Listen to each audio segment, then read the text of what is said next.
Hello, my name is Michael, and this is my presentation on diabetes treatment. Imagine this dilemma. You have a debilitating medical condition, but the one thing that can help you the most, you can't afford. Well, what if I told you this condition was diabetes, and the remedy, insulin?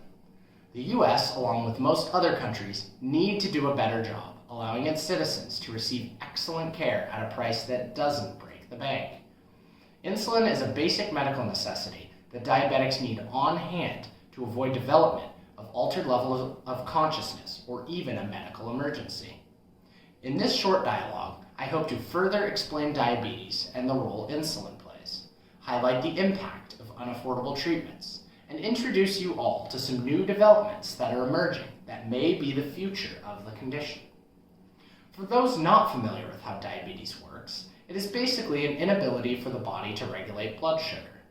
What insulin does is it forces glucose, how our body gets energy, into our cells to be broken down and used.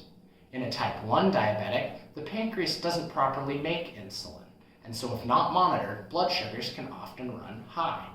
Type 1 diabetes is often genetic and present from a much younger age than that of type 2.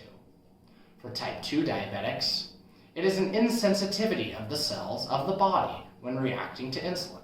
In other words, the insulin may be made, but it takes a higher quantity of the hormone to achieve the same response. Type 2 is often acquired later in life and made much more likely with poor diet, sedentary lifestyle, smoking, and/or obesity. Whether it is type 1 or type 2, high blood sugar can have serious consequences, including vomiting, seizures, and even death. A recent 2019 study led by Dr. Lipska found that 1 in 4 citizens that attended an urban diabetes center reported they were forced to underutilize insulin because of affordability.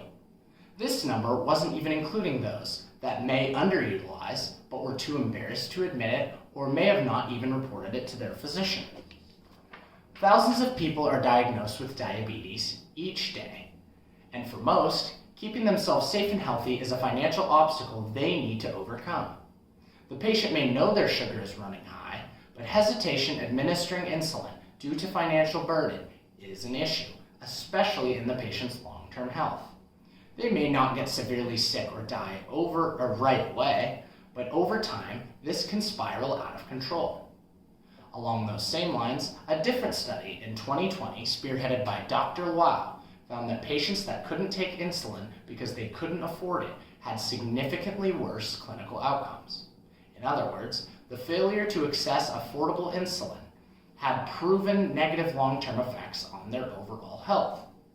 One way this issue can be fixed is to increase insurance deductibles and include insulin as an essential medication that is made more affordable.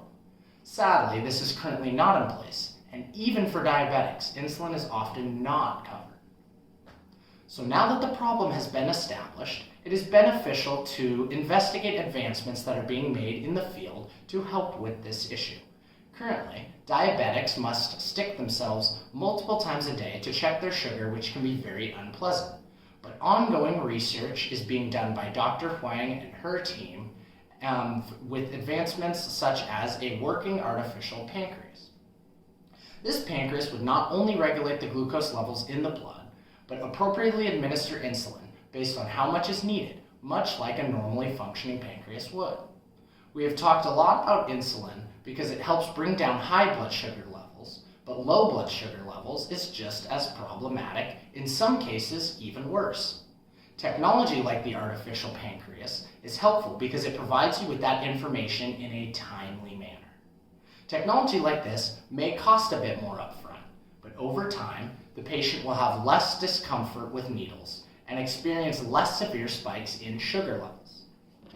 Additionally, there are many smartphone apps out today that help diabetics manage their blood sugar and live life as normal as possible.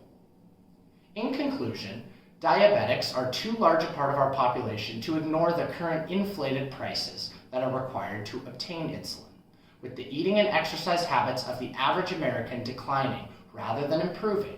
The number of diabetics is only going to keep going up.